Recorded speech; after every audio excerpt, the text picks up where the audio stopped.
Welcome to Secrets from the Scene, a show for local musicians who want to improve their music, grow their audience, and learn about Minnesota's music scene. If you're interested in talking about all things music related and meeting interesting people from our local community, you're in the right place.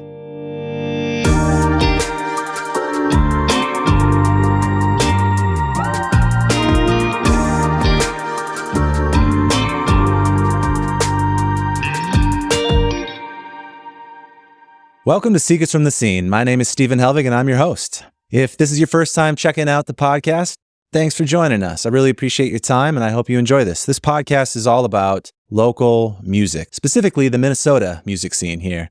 We have artists and producers, local retailers, photographers, publicists, anybody that's connected to the music scene, we bring on here so that you can learn something from them. It's also about just highlighting all the cool things that are happening in the scene, and there is a lot. There's a lot of successful people out there touring, building huge fan bases online, so there's a lot of insights and secrets to be shared.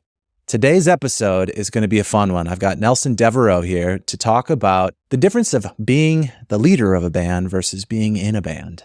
A lot of people that are making full-time livings as musicians are kind of the role that Nelson is, where it's like you're a hired gun and you're in a lot of different projects. You probably also have your own project, and you're doing a little bit of everything. And balancing those different situations is what this episode is going to be about. And Nelson's had a lot of experience in all of those roles, so I think it'll be a good one. Before we get started, I'm going to read his bio, and then we'll dive in. Born in Milwaukee and based in Minneapolis, Nelson Devereaux is Midwest through and through. He's traveled all over the world spreading love through music. He specializes in saxophone, flute, and clarinet. Devereaux's played various wind instruments with bands like Bon Iver, Paul Cherry, Craig Finn, Mild High Club, Jungle, Lizzo, Magdalena Bay, and This Is the Kit, among others. Nelson's also played in some of the biggest venue and music festivals in the world. Coachella in 17-18, the Hollywood Bowl, Primavera Barcelona in 15-16, Hammerstein Ballroom, Copley Symphony Hall, Merriweather Post Pavilion, and more. Please welcome Nelson Devereaux.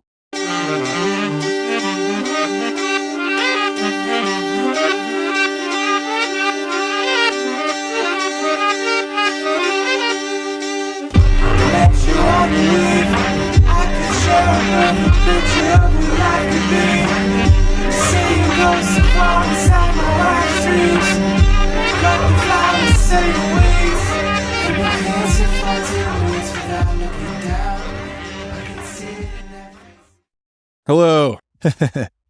Thanks for making time to be here, man. Hey, thanks for having me. It's a pleasure. Yeah. Well, let's start by getting to know you a little bit better. Take us through some of the highlights, where things started and what you're up to today. All right. Highlights there. So I've had a, full disclosure, I'm a 35-year-old man. So we've lived some time on this planet. Basically, grew up in Milwaukee, right? Went to the U of M. It was a nice school that had reciprocity with Wisconsin. So I didn't have any money. So we made it work. Had an audition with Eugene Rousseau, a legendary saxophonist who just passed away at the age of, I think, 92. So RIP. So that brought me to the Twin Cities, and I've been here since 2007, and then never left. Out of college, I was working in a restaurant, Annie's Parlor, for the heads that know. Yeah. I worked there for like 7 years. Love Annie's. You know, it was a fun time. I tried to get all my musician friends jobs. This is like a real abridged version here, and working hard at Annie's Parlor, worked my way to the managerial position at Annie's Parlor. And then I played a new standards show, and it was a Christmas show, and it was hilarious. I actually saw John Munson last night, and we were reflecting on this, and I got asked to tour with Harmar Superstar and I did that for a while, and he took me out, basically catapulted my playing into like more of a public sense. And then from there, it was like Bon Iver, and then I met This Is the Kit, and then I met Craig Finn at a house concert that my parents' friends threw, and I was like, yeah, I'm just like playing with this band Bon Iver, and Craig and I like met for the first time, and then Laserbeak, I think, actually hooked us up together. I mean, some of the highlights too, like, okay, shooting your shot for real, bringing a saxophone to what was the zombie pub crawl in Minneapolis, like Cedar Riverside area, just after a shift, like working a shift in the kitchen, because I knew Ryan Olsen would be there, and then like chilling with him and Lizzo after that in like his apartment in Northeast, and then like getting the call to like replace some horns on a track that they needed to clear samples. And like, anyways, I call it the snowball effect. I mean, it really started to go off there.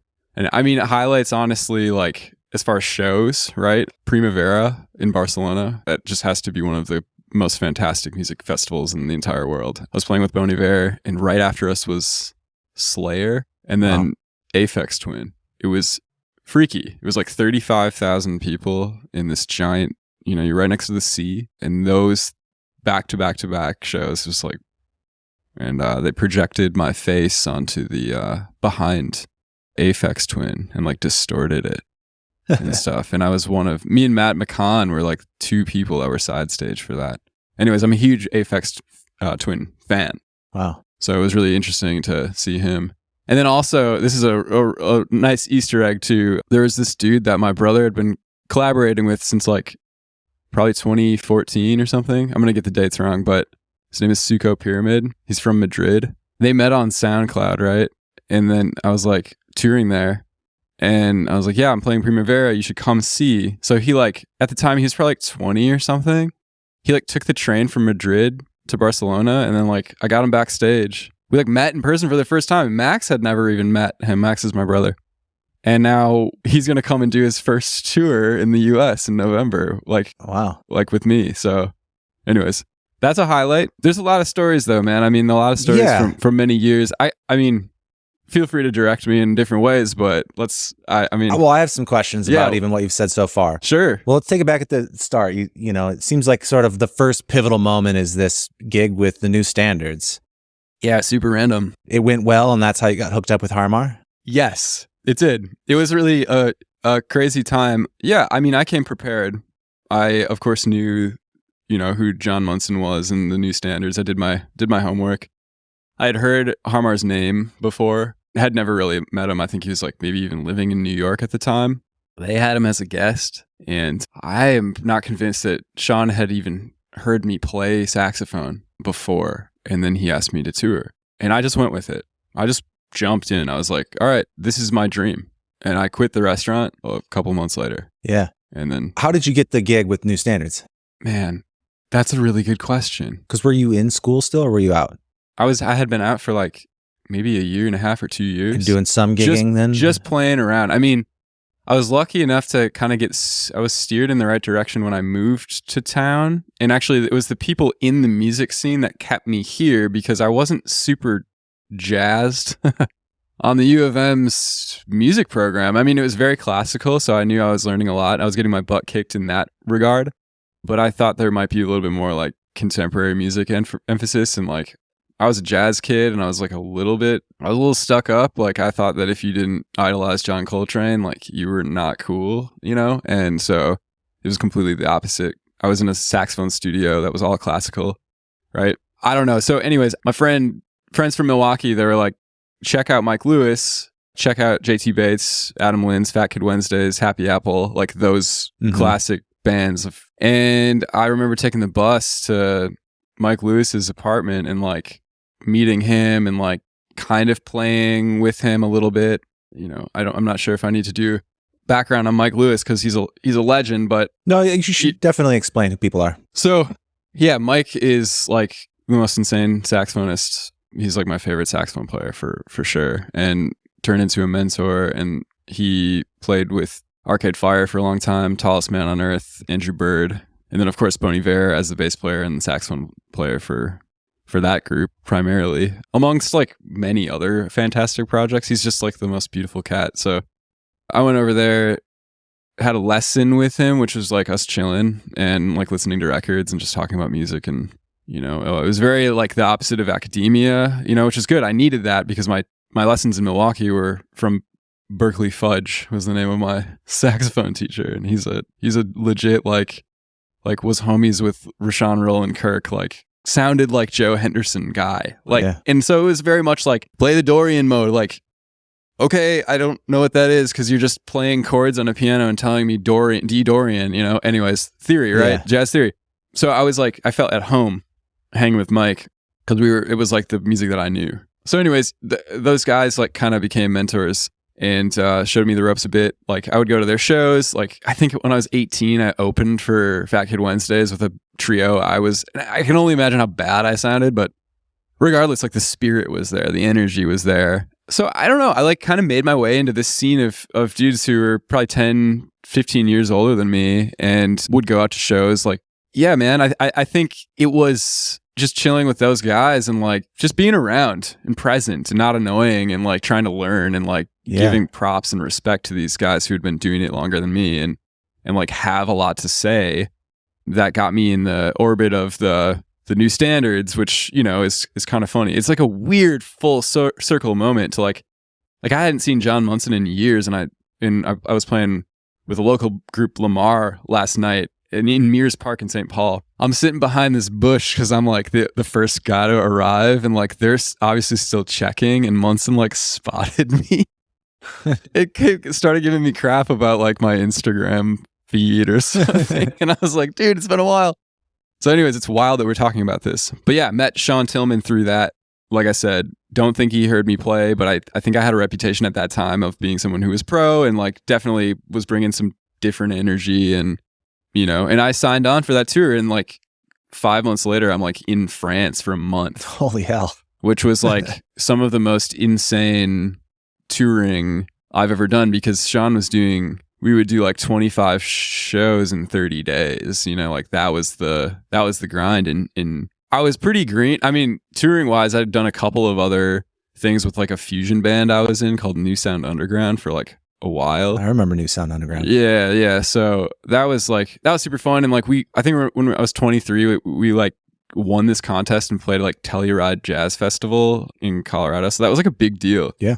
And I met some people there, like Corbin Jones, LA bass player, like that I still like see sometimes, It's like really crazy. And Josh Quinlan, the great tenor player out there in Colorado, I met. But other than that, I hadn't really toured. So it was like, okay, we're in Paris and like Macaulay Culkin's coming to hang out with us. And like, I don't know how to handle myself. So it got a little like, whoa, but. Well, let's circle back to some of these things because I think man. Some of that stuff's going to come up. Yeah. But before we move on to the crux of the episode here, you go to school, you're gigging around, you make the right moves to integrate yourself into the scene. You reach out to people, you get a mentor, you're attending shows of the people you want to meet. You eventually do meet them. You eventually get an opportunity. You are prepared for opportunity. Classic way of working your way up the thing. That leads to the next thing, leads to the next thing, leads to the next thing. You're playing in France. You're playing huge festivals. All that's cool. We're going to circle back to some of those stories because I think they're going to come up. That's the hired gun side, right? Definitely. Where you're in somebody else's band. Yes. Now, you have your own project. Talk a little bit about that. What's going on right now? Sure. Well, like the first order of business on that is I've got a record coming out November 7th. I'm partnered with a fantastic label called Youngbloods, and they're based in New York. I'm really excited to kind of have like a little team, and we're finally like, you kind of always dream of like having people in your court to like care a little bit about what it is you're putting out. And Nick and John are really super fantastic in that regard. So new solo record coming out. It's pretty wild. A lot of produced sounds. I would put it, because people love to have artists to compare it to, right? So I've been really into McGee recently, Dijon, some of the Masayoshi Takanaka stuff, like J-pop or J-jazz stuff kind of seeps its way in. So a lot of different influences there. Of course, Bon Iver being a cool one too. I just got an inside look on all that stuff. So I don't know, took notes. Yeah.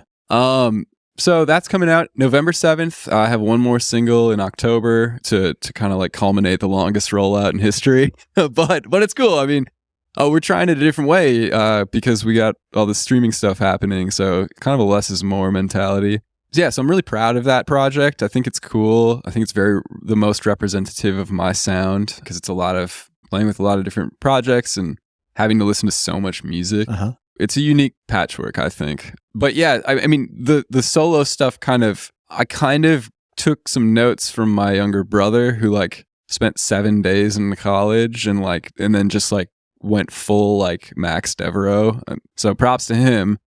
And he was making solo records when he was like 15. You know, he had an interface and stuff. And I started doing that maybe a little bit later because I was in college, right? But it was like 20 or something when I made my first like solo record. And then 25 when I like actually had the courage to like put stuff out into the world. So it's a little bit late, honestly, but I put a lot of energy obviously into like playing saxophone, practicing saxophone. So it's taken a long time for me to like wake up to the fact that that's like not everything in the world, you know, like you have to have like a product, and I might really love doing that. I might love thinking about modes and improvisation and stuff, but that you got to like package that in some way. And I always kind of kept that thread going though. I would be getting calls to play festivals or go on tour or learn music for people, but I would also have my solo stuff kind of waiting in the wings for me. And I guess fortunately my artistic process kind of like is fairly zippy. So I'll start on a song and I'll finish a song, you know, and I tend not to ruminate on things too much. But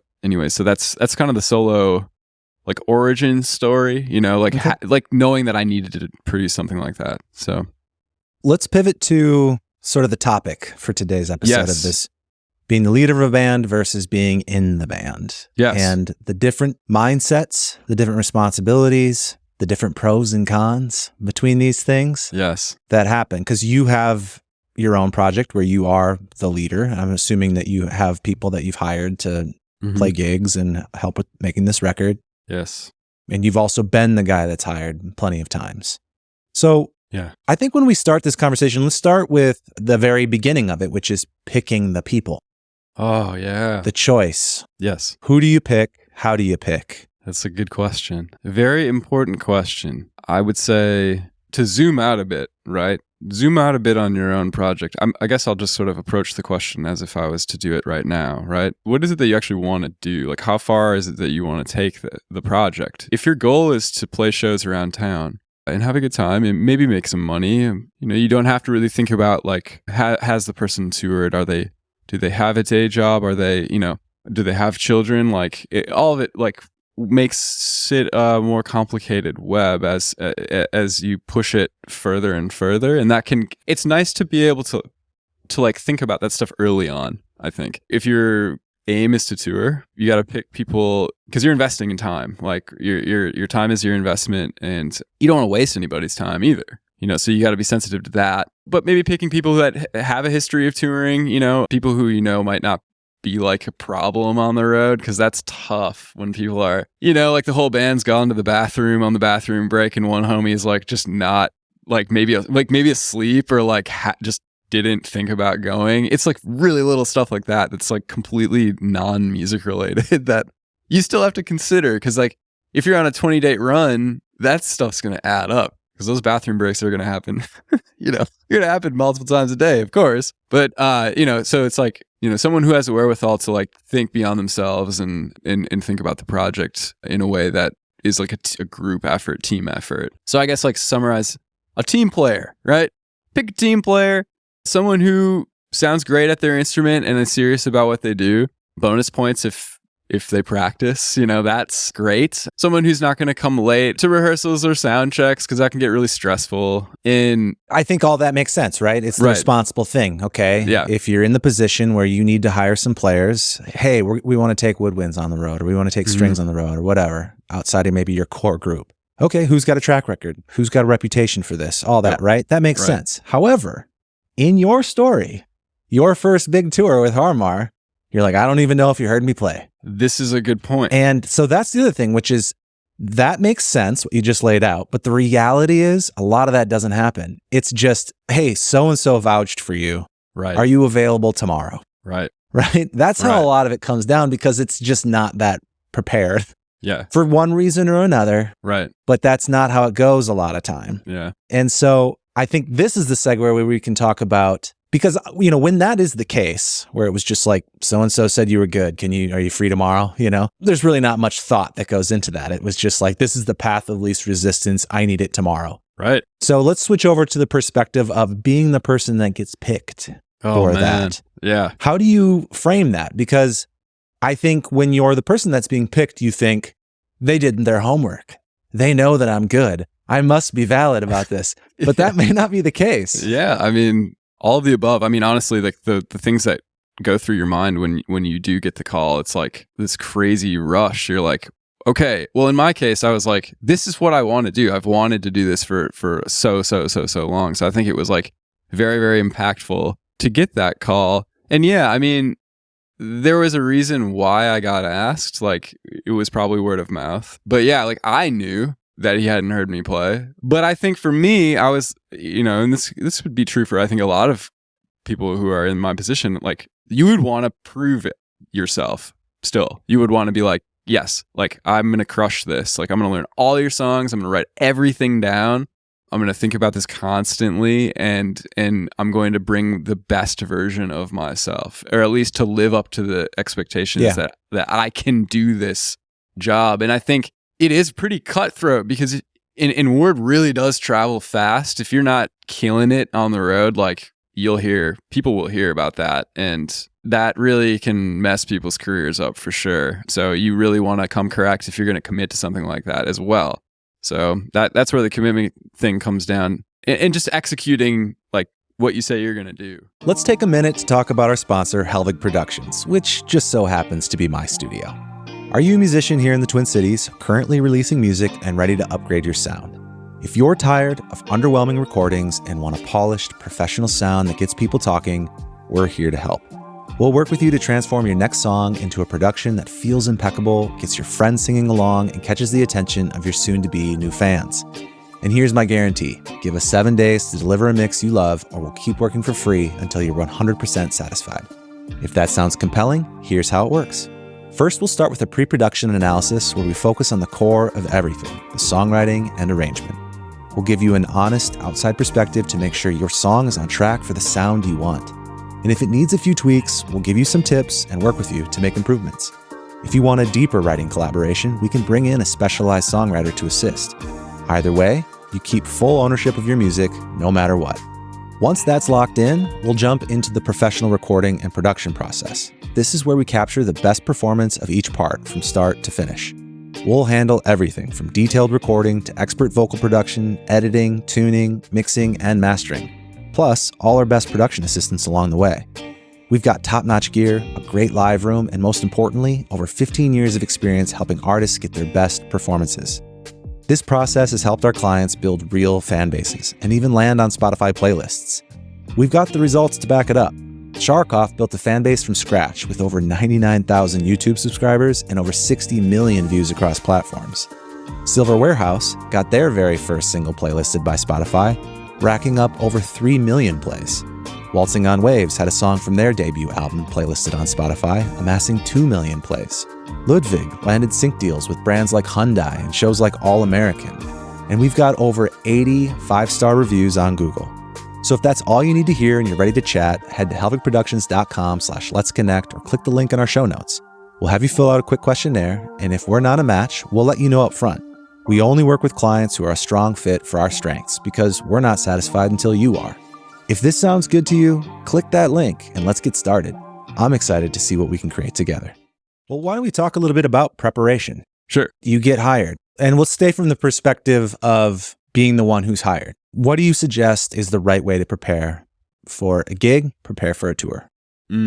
All of it has to do with the timeline, of course. I can think of several examples recently and not so recently. Okay, so number one is just listen to the music. Just listen to it.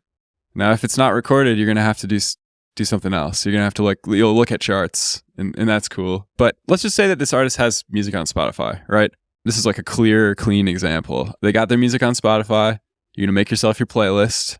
You're going to title it tour playlist, like own it, tour playlist. I'm going on tour. These are the songs I'm playing on tour. Visualize yourself doing that. Visualize that. If you can get a set order, that's cool. If it's going to change night to night, sure. Okay. Be aware of that. Visualize yourself going through the set and get those tunes in the ears right away. That would be the first thing to do, the 100%. Best thing to do. Yeah. So you're listening down and you are picturing yourself in the role, whichever part you're playing, bass, saxophone, guitar, piano, whatever it is, background vocals. Where are you going to breathe? Do you have a second between songs? Are you a multi-instrumentalist? Are you going to switch instruments? what are you going to bring? You know, there are tours I play where I'm playing tenor, flute, clarinet. So you got to bring a stand for that. Where is that going to fit in your carry-on?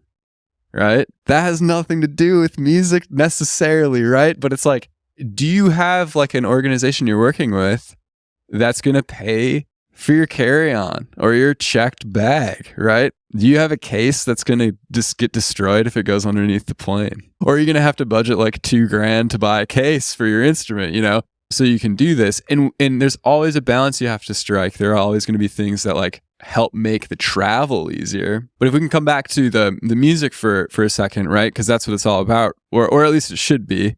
You know, you have your playlist, you're listening down. I always tend to focus on words, of course. So in my position, I'm playing an instrument where it's a highlighter.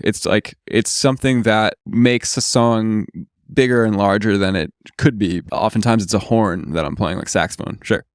So I'm focusing on the words of the singer as cues, kind of like a play if you would study words to play, and where you jump in, because you got to jump in with confidence. And you cannot be playing the wrong notes because you don't want to make those mistakes. I'm also a realist. You're going to make mistakes. So learn how to like let it flow over you like rain, you know? Like if you make a mistake and go on. But anyways, back to my own like process, right? I'll make sheets, like big sheets of paper where I'll just write down keywords. I write down the form of the song, first of all, as I hear it. And I'm still kind of not touching my instrument at this point. I'm still internalizing things. And I'll write down the form and I'll write down key words and feelings, emotions on my cheat sheets. And then maybe I'll grab some manuscript paper and I'll write my lines down, maybe sitting at the piano, maybe with the instrument. But a lot of that mental prep, I think, is extremely important to sort of figure out the arc of the show and just see like what your endurance will have to be like as well. And, you know, there was a time, like when I started first touring with Craig Finn, I think our first tour was in Europe. And I remember like, I was like, oh, we're going to have one rehearsal in London before we start the tour. One, like at a studio. And then the tour is like 3 weeks long. So I was like, all right, I really have to get scientific with this. So I did sort of the things I mentioned before. I'm making your cheat sheets, listening to words. Mm-hmm. And I had to color code everything because it was like 3 different instruments I was playing. And I made a binder, you know, I bought this. I went to Office Max and I took pride in buying the sleeves and this binder, this goofy binder. And I took ownership of it. And like, you know, I'm like writing Craig Finn tour. And like, again, it's like, I can't underscore enough like the visualization aspect of like learning an entire set of music, whether or not it's your own or someone else's, and just visualizing yourself performing in the moment. What's the crowd going to be doing at a specific point? Yeah, it's all about that visualization. So, you know, made that binder, went to London, killed the rehearsal, killed it, because I had done a lot of work. I'd done a lot of work, but it takes a lot of work. And this is the crazy part, right? That is work on top of the work that you're already doing in your everyday life. So like I'm playing gigs, I'm going to a wedding, right? I'm taking time out of my day to take a walk, to focus. I'm still practicing other things. I'm teaching lessons. So you got to fit it in. But when you get that call, you got to make it count. Make it count and commit. And it can be scary to leave your family, to leave, you know, your friends behind for months at a time. But that success, the success that you have as a touring artist, as a hired gun or otherwise, will follow you. And if you go and commit and do a good job, it doesn't go away. It opens doors. It doesn't go away. Yeah, it opens a lot of doors. So and like I said earlier, the snowball effect. Yeah.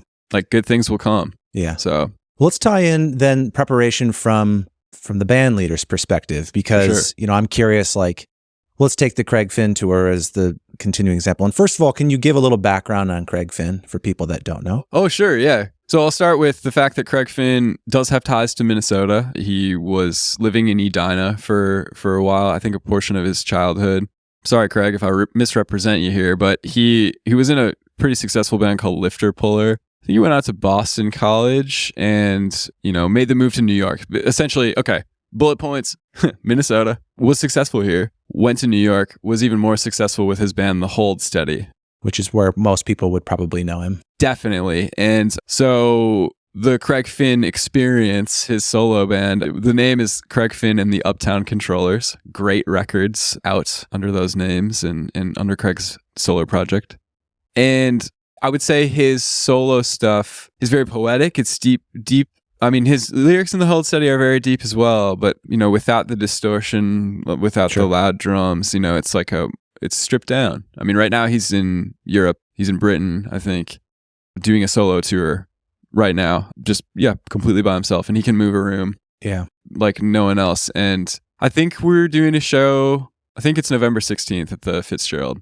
So it'll be me and Craig and my friend Joe Strand on piano, trio. Sweet. Just trio. So cool. All right, back to it. So let's take that as the example. What kind of communication does he give you in terms of what your expectations are? Are there pre-written parts?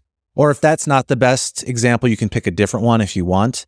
But communication for preparation from the band leader to the hired person. What does that look like? What should it look like? Sure. Okay. So we'll take, there's a couple of examples to piggyback on the Craig Finn thing. So with Craig, it was pretty cut and dry as far as kind of the energy that he wanted, because he had recordings that were already out at that time and stuff that was emerging that I could reference. The amazing Stuart Bogey, he's a saxophonist, Brooklyn-based, was touring with them before. I think he got the Arcade Fire gig or something, so he couldn't do it, which is why I got brought in. He was kind enough to supply some of the reference material. I think he had made some charts. But still, you're getting a patchwork, right? You're getting a patchwork of recorded material. You're getting like live horn charts in my case.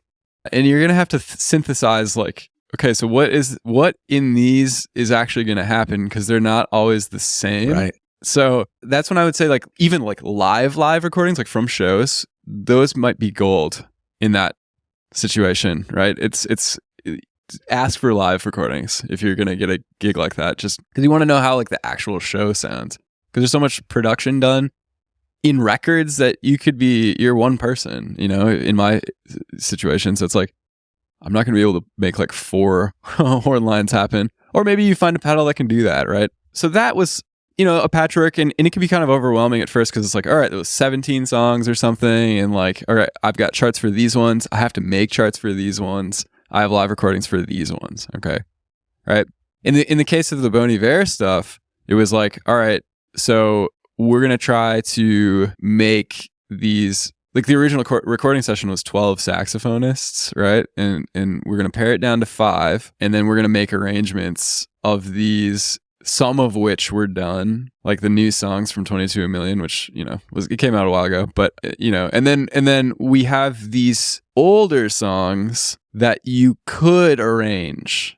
And there's like a big emphasis on the could, like, you gonna do it? And so, it's like, all right, well, how badly do you want it? Do you want to arrange Wash for 5 saxophones? And like, there were a lot of times where we were all kind of huddled around like a finale file, like on the road. RIP finale, by the way. I guess it's gone to the wayside. It's a music notation software for those who don't know. I didn't realize that it was done.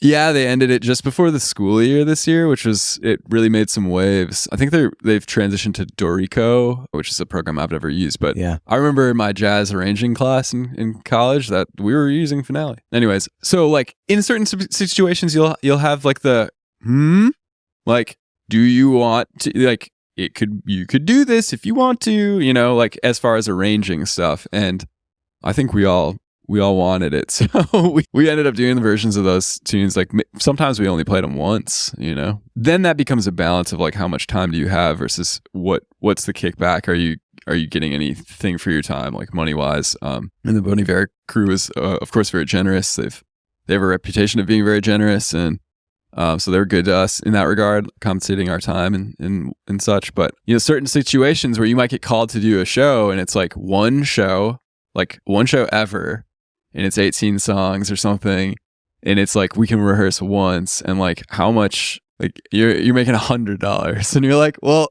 I don't know, like if that's going to be worth my time. So like chart everything out. I mean, but it's such a delicate balance, right? Because that could be the gig, and I'm not making excuses for low pay, but that could be the gig that like hooks you up with like XYZ person.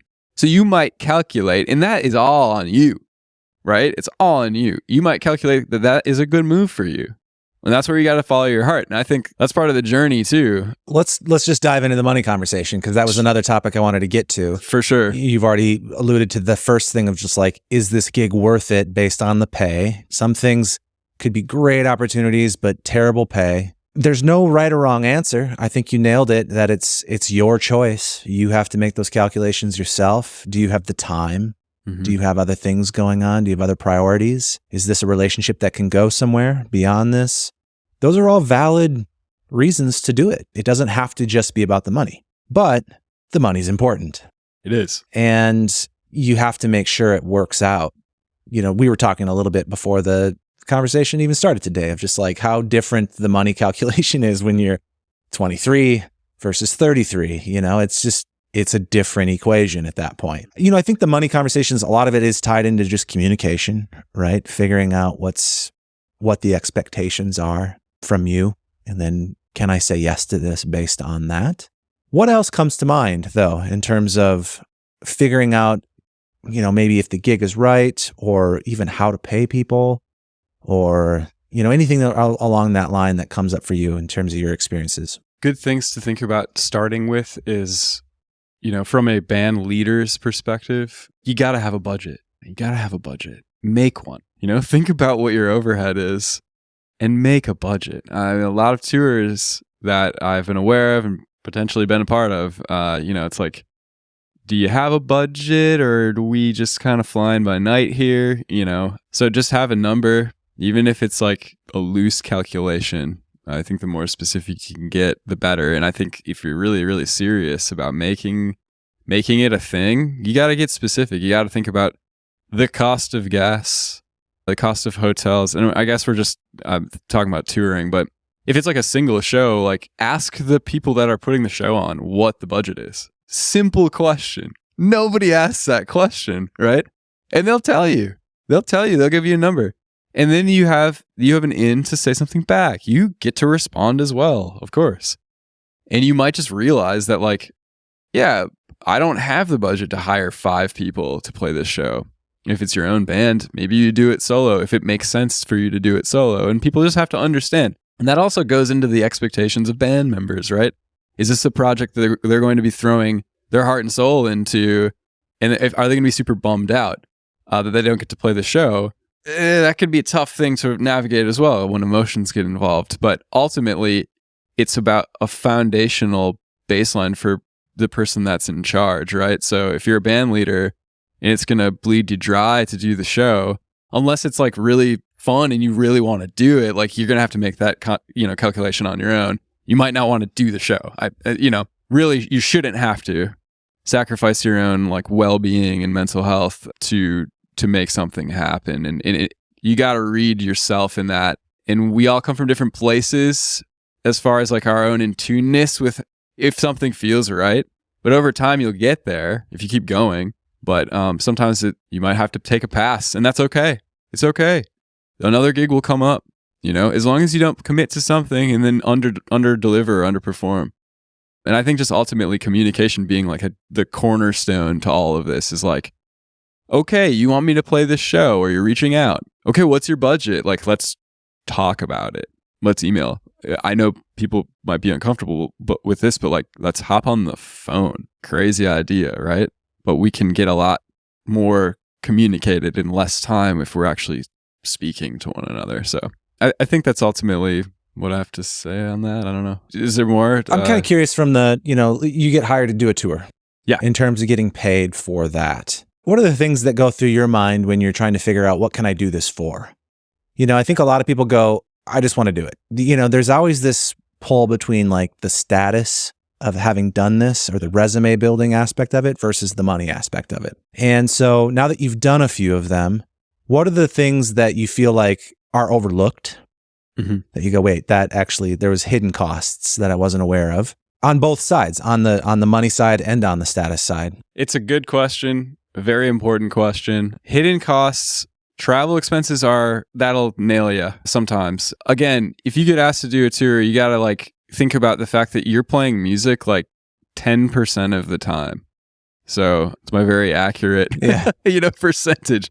But like, you're going to be on a bus, you're going to be on a you're just traveling. You're traveling. So are you getting a per diem?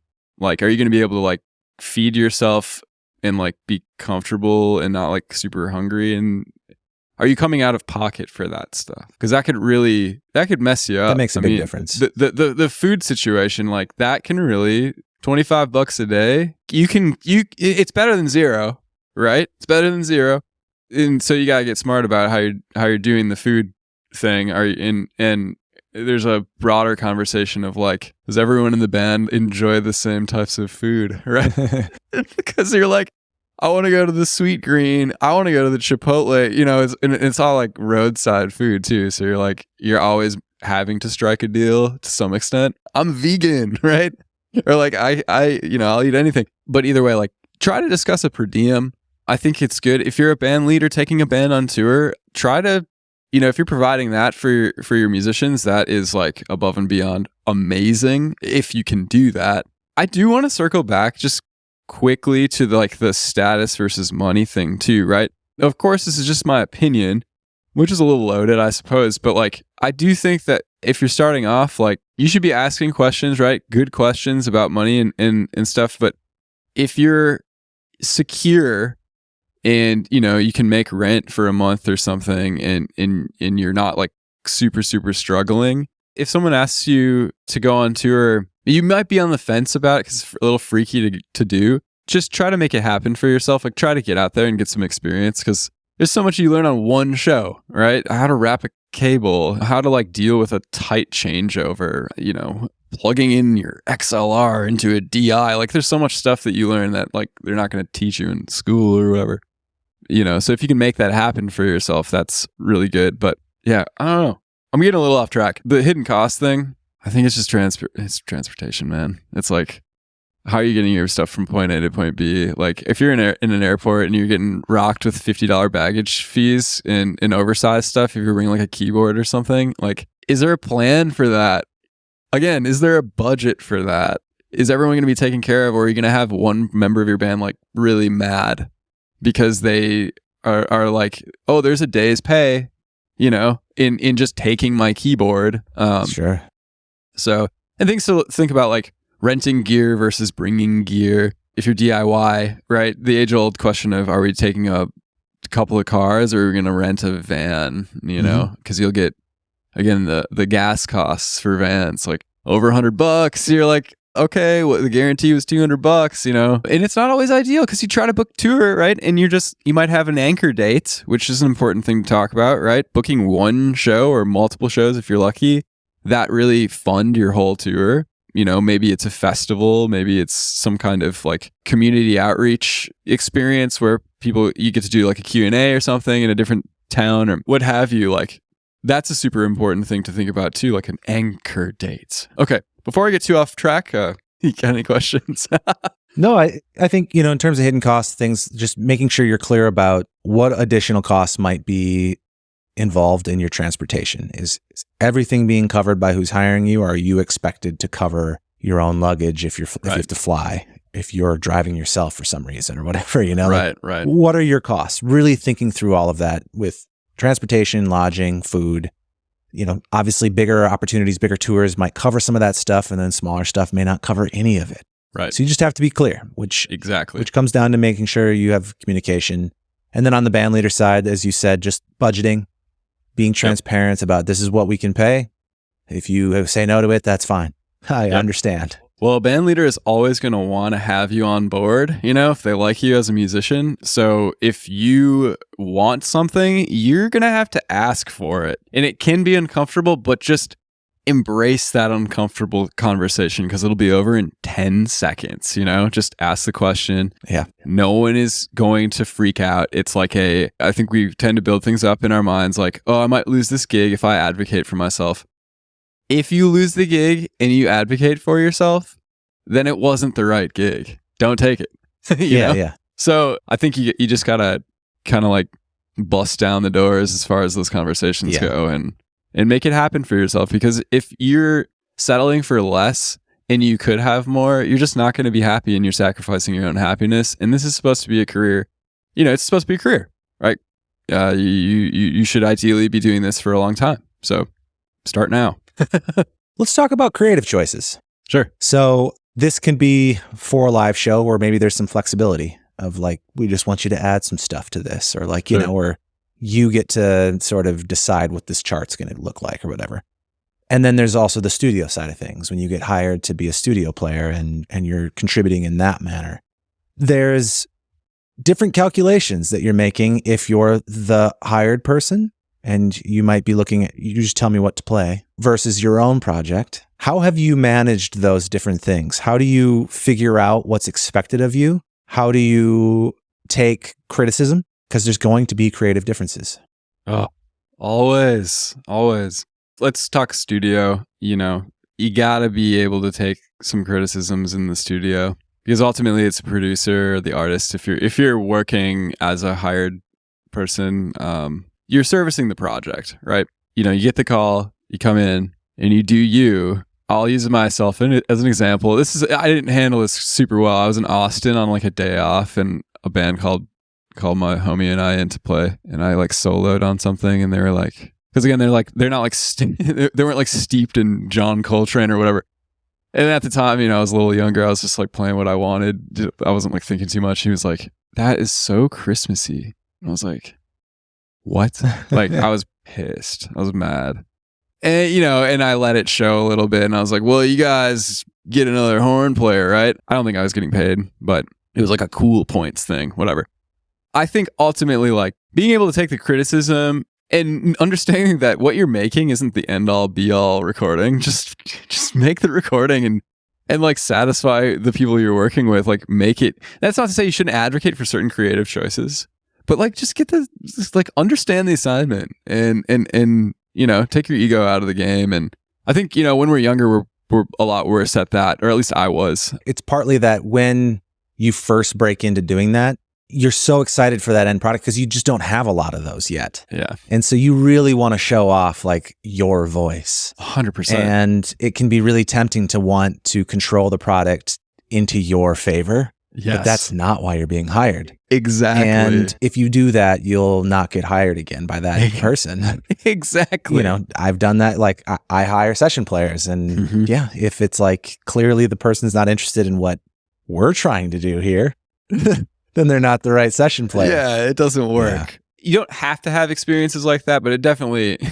you remember that stuff. On the flip side, though, yeah, there can be session players that come in and just say, you just tell me what to do.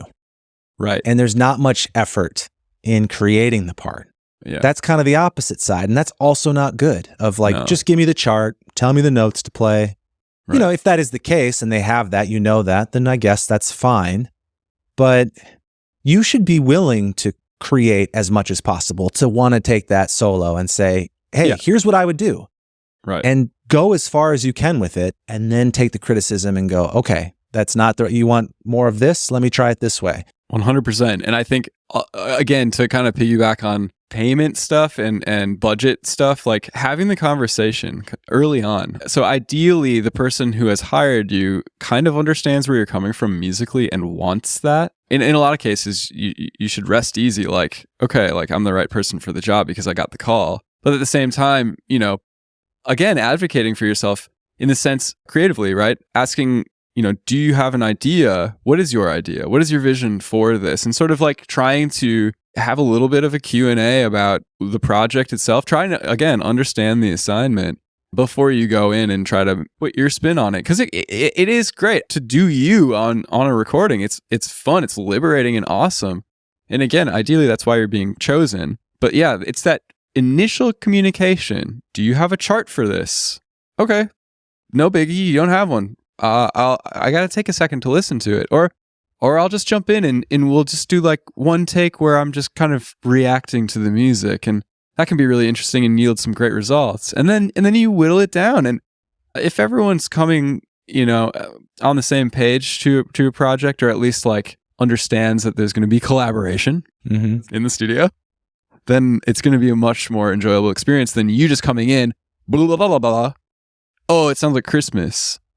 I'm pissed now. Have a fun session. You know, it's like, no, just have the conversation. So anything you want to add from the live perspective? Ooh, live. As far as what? Sorry. Creative contributions.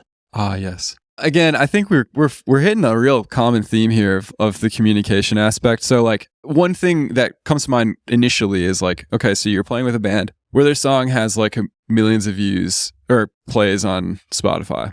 Do they want that song to sound like the record? I'm not saying yes or no to that, but that's a question you got to ask. Like, do you understand the style of music that you're playing? I don't say that condescendingly, but like, are you prepared to operate in that realm? Like, are you going to play...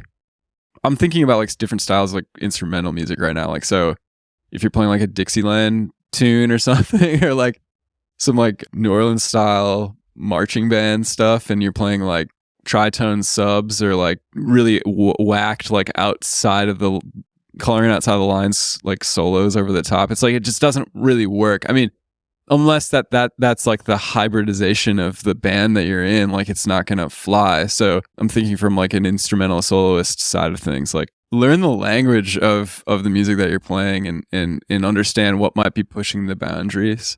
And if you're gonna push the boundaries, do so very intentionally and do so with a little bit of a conversation beforehand. I just think that these little amounts of preparation at the front end of things is just such an important step to music that we all just want to create. Like, we should all understand this, but we should take some time, maybe have a little session beforehand and talk about that. So I see that come up a lot. You know, we didn't want you to play like a rip-in solo right here. We want it to be really subdued. Okay, cool.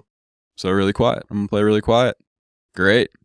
No problem. And having the flexibility to just make that change on the fly, I think is good. And that's why we practice our instruments too. I mean, we want to be able to operate in different styles of music or different dynamic levels, and that can be very impactful. So we want to be good at doing that. Yeah. And so, well, thanks so much, man. This has been a great conversation. I have two more questions though that I want, that have just been kind of sitting in the back of my mind, that specifically, because I know you've been in these situations and these things come up. First one is, what do you do when you don't have enough time to prepare? What are your tips? Because I know, like, when we were talking even before the conversation, you've had stuff where it's like, tour starts next week or tour starts 2 days. Like, we need somebody. Yeah. How do you then meet expectations? You got to temper your own expectations, and you have to make sure that the people, the expectation versus reality conversation, right? In music is, if you don't have enough time to prepare, there are a number of different paths you could choose. Maybe pick the songs that are the most complicated and jump right in. I mean, are we saying that we've had no time, or are we saying that we just don't have a lot of time? Because again, it's sort of like a trust yourself, and it will be obvious which songs need the most work, which songs are the most complicated, and just dive right into those. Don't think about it too much. But again, I want to come back to something I said earlier, is just listen to the music. Just listen to it. Get it in your ears. Like, absorb it. Because we really do have that ability to just absorb music as humans. And then just go out there and understand that, yeah, there are going to be some mess ups. So don't go out there trying to bowl the perfect game, but bring your panache, bring your confidence, and what happens will happen. And sometimes you'll have some happy accidents as well. But as long as you're positive and you keep kind of looking at what the goal is, after the show, like sometimes there are just shows that you have to get through. Yeah. And ultimately they will happen. Yep. And you can only control yourself. Yeah. So, yeah. The last thing that I've been curious about is, when you do have your own solo stuff going on and you're also getting hired, how do you balance those two things, those two priorities, when, they're going to overlap sometimes? Of, somebody is asking me to be on their thing. Maybe that's another good resume builder, versus my thing, which I also care about. And maybe you're making more money with that because it's just you. Mm-hmm. Obviously, there's not like one way to make these decisions, but how do you balance those things? I think personally, I'm in the position right now where I'm putting more into my solo work. So if there's something that like remotely conflicts with it, I'll just have to say, unfortunately, I can't do it. And understanding that, like, I'm going to use that time for my own stuff, but I think you always have to have your baseline covered as an artist. So are you going to be able to make rent or mortgage, buy groceries, support your family, XYZ comfortably? Is there going to be added stress, right? And sometimes you have to put your own personal ambitions aside, and that's okay. Like, you can always come back to them. But yeah, personally speaking, like, I want to put more into my solo work, and so I'm fighting hard for that stuff. You know, Sure. getting down into into my little basement space, and where I've got a little PA set up, and just blasting through the set and making sure that I'm doing that and making that a priority. So it's all person to person, of course. Yeah, of course. So yeah. Well, I guess I do have one final question. The question that I ask everybody, all the guests, which is, do you want to share a secret that you've learned from the scene that you think is important for other people that are coming up to know, or something that your younger self would have liked to have known? Here's a secret. It's not really a secret, but something I think is very important is to talk to older artists, people that are older than you, people that are still making music. It's a crazy life. It's a crazy lifestyle, crazy career, crazy good, crazy awesome, crazy hard. And take some time to reach out to older artists and see what you can learn from them, because people are always happy to share info. And try to find a mentor, someone who you can call on to say, hey, I'm in this tough spot. I don't know whether or not to choose the gig for the XYZ money, or, you know, for the status or whatever. It's like, I recommend doing that. Just talking to some people who have more experience than you, and giving them their flowers too, because they're still in it, you know, and that's sick. That's awesome. So that's my secret. But, you know, get out there and see some shows and show up and make those connections, because you never know where they're going to take you. Couldn't agree more. I think finding a mentor is super important, and there's a lot to be learned from people that have already walked that path. 100%. It might feel that yours is, you know, different, and it is in certain ways. Every generation's is, but in some ways they're all the same too. Absolutely. So, dude, thank you so much for doing this, man, for sharing your insight, your stories, your perspective on being a band leader versus being in a band. It's an important conversation. There's a lot to unpack there. Yes. If people want to follow you, check out the new record, connect with you online, where do you like to send people? 2 places. My Instagram at Nelson Devereaux is a good place, and my website. That's www.nelsondevereauxmusic.com. I'll put both of those links in the show notes so they're easy to find.